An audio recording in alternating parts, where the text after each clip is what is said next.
नमस्कार। आज हामी नेपालको संविधानको एउटा एकदमै महत्त्वपूर्ण तर सायद अलिक कम चर्चा हुने पाटोबारे कुरा गर्दैछौं। त्यो हो राज्यका निर्देशक सिद्धान्त। सुन्दा अलि प्राविधिक लाग्ला, तर यो वास्तवमा के हो, यसले हाम्रो देशलाई कता लैजान खोज्छ र यसको महत्त्व के छ, आउनुहोस् एकदमै सजिलो गरी बुझ्ने कोसिस गरौँ है त। कहिले सोच्नु भएको छ कुनै देशको पनि आफ्नै रोडम्याप वा मार्गचित्र हुन्छ र? हो, हुन्छ र हुनै पर्छ। हो, नेपालको संविधानमा रहेका यिनै निर्देशक सिद्धान्तहरूले देशको भविष्यका लागि एउटा रोडम्यापको काम गर्छन्। त्यसो भए के हो त यो निर्देशक सिद्धान्त भनेको? एकदम सरल भाषामा भन्दा यो भनेको संविधानले सरकारलाई दिएको निर्देशन हो, एउटा गाइड जस्तै। भविष्यको नेपाल कस्तो बनाउने, देशलाई कुन दिशामा अगाडि बढाउने हो, यिनै प्रश्नहरूको जवाफ दिन्छन् यी सिद्धान्तहरूले। ल, आज हामी के कुरा गर्छौं सरसर्ती हेरौं है त। सुरुमा यो राज्यको मार्गदर्शक भनेको के हो, यसका मुख्य उद्देश्यहरू के हुन्, अनि सरकारले कुन कुन क्षेत्रमा काम गर्नुपर्छ, र एउटा महत्त्वपूर्ण प्रश्न, के यी सिद्धान्तहरू मान्नै पर्ने खालका हुन् त? र अन्त्यमा यी सबैले नेपालको भविष्य कस्तो होस् भन्ने सोच्छन्।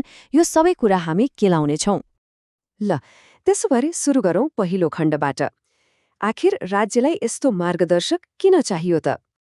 अब यी सिद्धान्तहरू कहाँ छन् त संविधानमा? यो भेटिन्छ नेपालको संविधान 2072 को भाग 4 मा। संविधानको यति महत्त्वपूर्ण भागमा यसलाई ठाउँ दिनुको मतलब पक्कै पनि यो निकै खास छ। तर फेरि पनि प्रश्न त उठ्छ नि, होइन र? राज्यलाई यस्तो दिशानिर्देश किन चाहियो? के यो बिना देश चल्दैन र? यसको महत्त्व धेरै छ। पहिलो त यसले देशको लागि लामो समयको योजना बनाउन मद्दत गर्छ।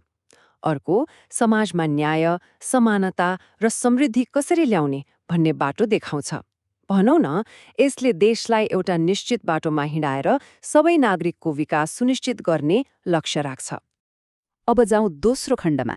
यी सिद्धान्तहरूका मुख्य लक्ष्यहरू, मतलब कोर गोल्स, के हुन् त? यसको सबैभन्दा पहिलो र महत्त्वपूर्ण उद्देश्य हो सामाजिक न्याय।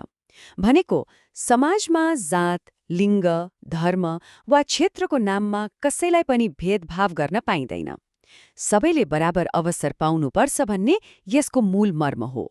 त्यस्तै अर्को ठूलो लक्ष्य हो आर्थिक समानता।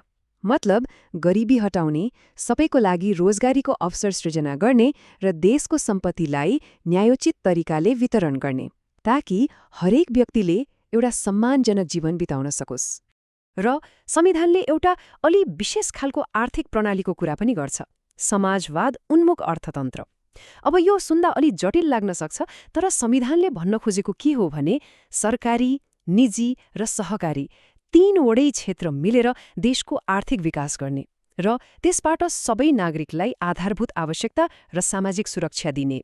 यो नै निर्देशक सिद्धान्तले देखेको आर्थिक सपना हो। ल, सिद्धान्त र उद्देश्य त थाहा भयो, तर यी कुराहरू हासिल गर्न सरकारले कुन कुन क्षेत्रमा चाहिँ काम गर्नुपर्छ त? अब त्यसबारे हेरौँ। यी सिद्धान्तहरूले मूलतः 5वटा क्षेत्रमा ध्यान दिन भनेका छन्। राजनीतिक क्षेत्रमा लोकतन्त्र र सुशासनलाई अझै बलियो बनाउने, सामाजिक क्षेत्रमा सबैलाई बराबर मान्ने र सामाजिक सुरक्षा दिने, आर्थिक क्षेत्रमा दिगो विकास गर्ने, वातावरणलाई जोगाउने र अन्तर्राष्ट्रिय स्तरमा सबैसँग शान्तिपूर्ण सम्बन्ध राख्ने। अझै भित्र गएर हेर्ने हो भने खास गरी आर्थिक र सामाजिक नीतिमा त संविधानले अझै स्पष्ट भनेको छ, जस्तै रोजगारीका अवसरहरू बनाऊ, उद्योग, कृषि, पर्यटनको विकास गर, मजदुरहरूको अधिकारको रक्षा गर, त्यस्तै गरिबी हटाउन काम गर, सबैलाई शिक्षा स्वास्थ्य पुर्याऊ र समाजका कमजोर वर्ग जस्तै बालबालिका, महिला, ज्येष्ठ नागरिकहरूको विशेष ख्याल गर भनेर तोकेरै भनिएको छ। अब एउटा एकदमै महत्त्वपूर्ण प्रश्नमा आउँछौं, जुन बारे धेरैलाई अलमल हुन सक्छ। के यी सिद्धान्तहरू मान्नै पर्ने बाध्यकारी खालका हुन् त? यो अलि रोचक छ है। एकातिर कुनै व्यक्तिले सरकारले यो सिद्धान्त लागू गरेन भनेर अदालतमा मुद्दा हाल्न सक्दैन, तर अर्कोतिर संविधानले के भन्छ भने सरकार, संसद र सबै सरकारी निकायले कानून बनाउँदा, बजेट ल्याउँदा वा कुनै पनि नीति बनाउँदा यी सिद्धान्तहरूलाई अनिवार्य रूपमा आधार मान्नुपर्छ। मतलब अदालतले जबरजस्ती गराउन सक्दैन, तर राज्यको लागि यो नैतिक र राजनीतिक रूपमा चाहिँ बाध्यकारी नै हो। ल अब यी सबै कुरालाई एकै ठाउँमा राखेर हेरौँ। आखिर यी सिद्धान्तहरूको पछाडि लुकेको ठूलो सपना के हो त? हामीले सुरुमा कुरा गरेको रोडम्यापको कुरा याद छ? हो, यी सिद्धान्तहरू त्यही हुन्, देशलाई बाटो देखाउने एउटा नक्सा। त्यसैले यी निर्देशक सिद्धान्तहरूको अन्तिम लक्ष्य भनेको नेपाललाई एउटा समृद्ध, न्यायपूर्ण र समतामूलक देश बनाउनु हो। यो भविष्यको नेपाल कस्तो हुनेछ भन्ने एउटा खाका हो।